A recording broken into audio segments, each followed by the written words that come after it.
Hello everybody. This is the second video about significant figures. In the previous video we left off right here, and students have shown a little bit of confusion about this page.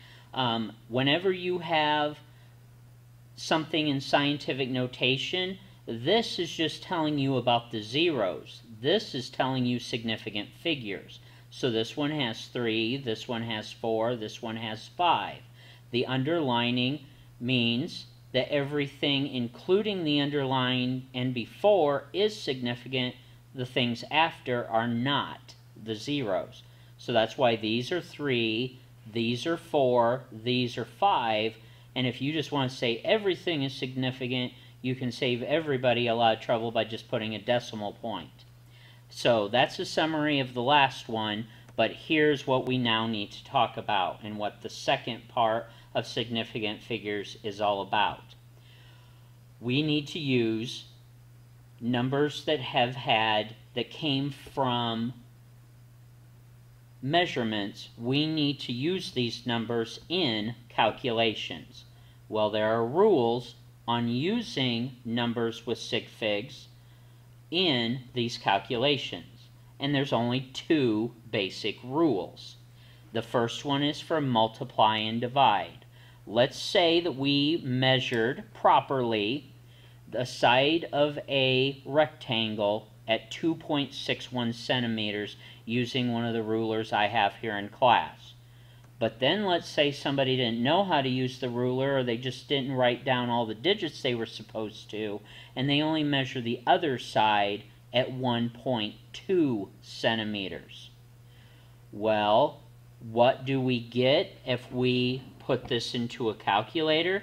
If we pull up a calculator and we take 2.61 times 1.2, we get 3.130. Now, in the old days, you might ask, well, what do I write down?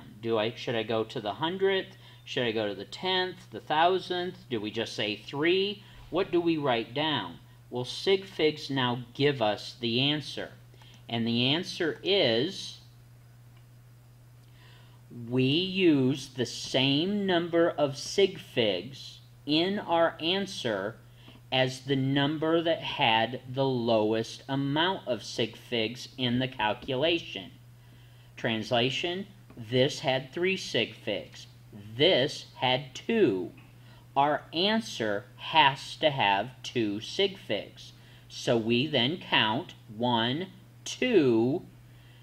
Don't just write 3.1 because those are the first 2 digits. Take the next digit and round. Use rounding rules. So if you are 0 to 4, round down. If you're 5 to 9, round up. That 3 tells us to round down, so our answer becomes 3.1 centimeters squared, because centimeter times centimeter is centimeter squared. I'll say this on every slide today because it is the absolute essence of sig figs when we use them in calculations. Your answer can only be as certain as your least certain measurement. And remember, that's what sig figs show us. They show us how certain we are about a measurement. If you go back to the very first slide of the very first thing I said about sig figs, that's what we talked about, is sig figs show our certainty. So our answer can only be as certain as our least certain measurement. If we then go ahead and take those same 2 numbers and divide them, this once again has 3 sig figs, this has 2. But now, obviously, when we do this in a calculator, 2.61 divided by 1.2, we now get that on our calculator. But once again, our answer can only be as certain as our least certain measurement. Our least certain measurement has 2 sig figs, so our answer can only have 2 sig figs. Go 2 digits in. That 7 tells us to round up. Our answer is 2.2. And now our units cancel because centimeter over centimeter cancels. Our answer has no unit. The answer is 2.2.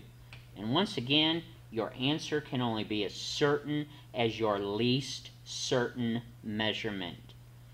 We had 2 sig figs in one of our numbers. Our answer can only have 2 sig figs. So now we've talked about sig figs all this time. Now when we multiply and divide, that's what we count, and our answer has that number of sig figs. So now let's just completely pretend like we've never talked about sig figs, because adding and subtracting has a slightly different rule, but we still call it significant figures. It still is sig figs. Now we don't look at sig figs anymore, we look at decimal places. And in a way, to me, this is almost easier to understand. Because if we take 26.46, we use a ruler exactly the way we should. But we then have a better ruler, and we actually can figure out another place. We go to the thousandth.